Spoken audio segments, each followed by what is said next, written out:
Today I'm going to show you how to read a dial caliper. The worksheet that you have received shows 4 sample problems. As you take a look at your worksheet, there's a 3-step process to follow.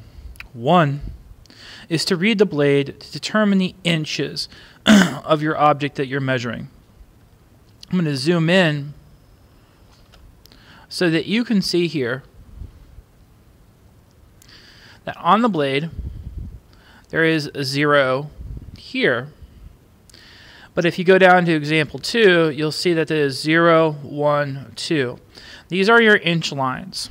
In example 1, you'll see that there is no 1-inch line visible. So in that case, in our answer, we'll come up to the upper corner and write down a 0. The next is to find the tenth. You see the decimal point here. We're now going to go back to the blade. Each inch is broken up into 10 segments. These smaller lines represent those segments. So in this case, we're going to count 1, 2, 3, 4. There are 4 visible lines, and we're going to come over and we'll write down 4. The last step is to read the hundredths and the thousandths from the dial. On a dial caliper, you come over here and you look to see where the dial is, where the needle is pointing on the dial. In this case, you can see here there's 60, 70, 80, and it's slightly past.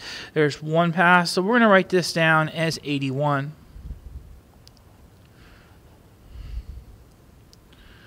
Now, as you take a look at a real caliper, you can see that it opens and closes by using the adjustment screw on the right-hand side.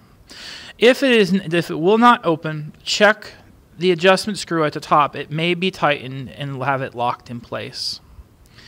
Now, as I bring this out, and I'll set this as the same as our example on the paper, you can see here that I have, there's 0, there's 1, 2, 3, 4. Those are my small marks. And then the dial caliper, I'll use the adjustment screw to take it out to 81, just like we did on our paper. Okay, and that would be the same markings as what we just did. The caliper, as you can see, once you get past 1 inch, these here are your 10th inch lines, and then here would be the 1 inch. You'll notice the number is raised. By following these steps, of determining the whole inch, the 10th of an inch, and the thousandths of an inch, you will be able to read a dial caliper.